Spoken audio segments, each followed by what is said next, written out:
yung first day of class namin ng second semester. So, 7 a.m. na ngayon. So, probably 8 na rin yung klase namin.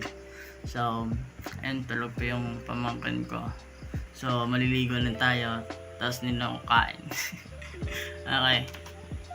So, ayun. So, natapos na rin ako maligo. So, naka-change na ako ng pantalon ko. At ngayon ay magpa-plansya na lang tayo ng uniform natin. So,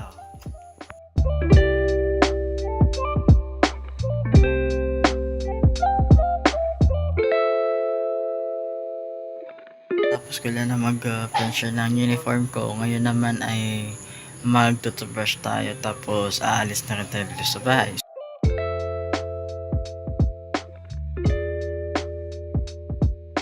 So, bali guys, so as a college student, so kailangan natin maging neat and clean. So, ngayon dito ay, okay na yung motones ko dito. So, ngayon yung ginadala ko dito sa school namin ay itong pulbo at yung Gatsby. Tapos, dapat yung tumbler natin is may dala tayong tubig para stay dehydrated. So, ngayon ay mag-fix lang ako ng hair ko kasi ang gulo na. So, mag-fix na rin tayo at aalis na rin tayo at i-refill na pala natin tong tubig ka natin.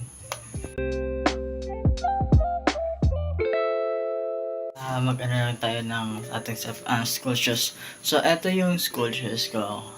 Alam nyo naman, mali, diba? Dapat itim. Yan, brown kasi yung ginagamit ko ngayon. So, hindi siya prepared or recommended. So, kaso nga lang wala akong sapatos na black shoes. Kasi may black shoes naman ako doon. Kaso nga lang, nag-ano na yung yung ito. Yan. Yung nasa ilalim. Nakakas na siya. So, ano na rin tayo ng black shoes. Brown shoes natin.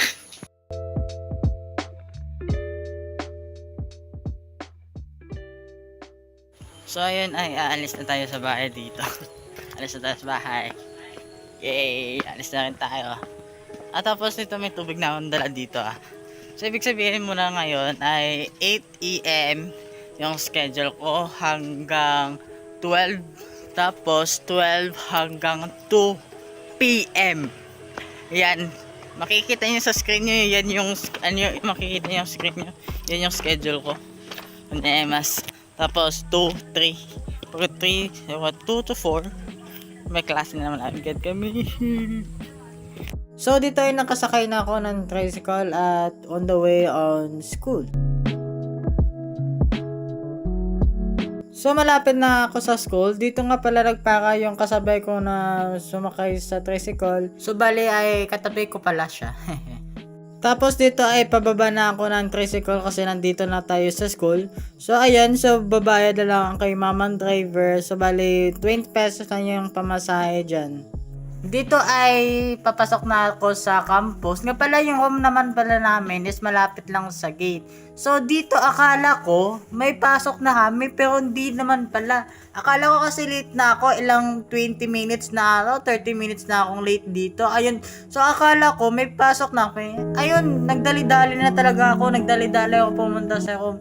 Pero pagdating ko sa room ay isang tao lang nandyan, yung kaklase ko. At mamaya, malalaman nyo kung bakit wala dyan sila. Okay, yan, i-reveal ko na. 1, 2, 3, go! Sa taas, naghihintay kay Sir Laboratory kasi na. So, dito ay nag-umpisa na yung class namin. Nga pala, hindi kami nagklase sa taas. Wala kasi, hindi kasi available yung yung laboratory ngayon. So, dito lang kami nagklase sa loob ng room namin. At ayun, bawal sana yung phone, pero dito ay nag-a-activity kami. So, si sir iniwan kami. Ayun, so para makapag-rest at makapag-isip-isip kung ano yung ginagawa namin sa activity namin. Nga pala yung subject namin dito is computer programming to. So, programming to dahil second semester na. At dito yung mga kaklase ko, busy sila about sa activity na pinapagawa ni sir. Samantalang ako, ayun, video lang. So, dito sa activity na to ay gumagawa kami ng recipe namin kasi computer programming, parang pinapasunod-sunod namin yung pagluluto, tapos yung ingredients. Samantalang ako wala lang. Ayun. Video lang, para walang pakialam eh, no? So pagkatapos ng gawain namin na activities, nagsabi si sir na take a break muna. So dali-dali na ako pumunta dito sa canteen para kumain. Gutom na kasi ako. So dito ay nag-present na pala kami sa ginawa namin dito. So wag na ko lang papakita yung kaklase ko dito, baka bawal. Ayan, so dyan yung ginagawa namin ay nag-present na kami ng aming ginagawa dyan. Ilagay sa malinis na pinggan na may paper towel ang nagugulong.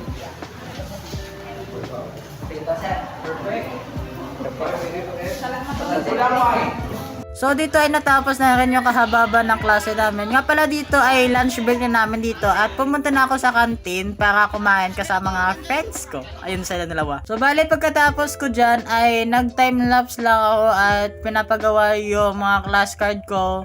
So ayun na nga at mamaya ay magpapahinga na rin ako. After an hour ay may klase na pala kami at di ko na pala namalayan na nandyan na pala si ma'am. Ayan yung desktop niya. So dito ay kinig-kinig lang. So bali ito na lang yung last na subject namin. Society or SPS. So bali ito yung subject namin. So Science, Technology, Society. Bali yan na lang yung last subject namin for this afternoon. So dito ay kahit nabuboring na ako talaga dito, honestly talaga yan. So nagkikinig lang ako dito kahit nabuboring na rin ako. So bali yan yung mga lesson namin. So bawal pala yan pakita si ma'am. So bali dito ay malapit na kami i-dismiss ni ma'am. So ayun, it's called a day. Question. You are the Sino ang erase? Kami lang ma'am. Umanda ka mo ko rin erase.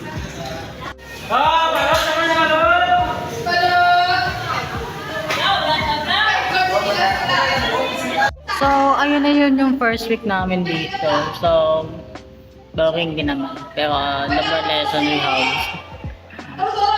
Ngayon siguro mga 4 AM na. PM. So 4 PM na. So wala na kaming pasok. At last, yun na naman yung last subject namin. Mga 4. So bukas wala kaming pasok. So gawa na lang tayo ng content. So at dito na matatapos yung vlog natin na napaka-boring. Pero I have a lesson to learn.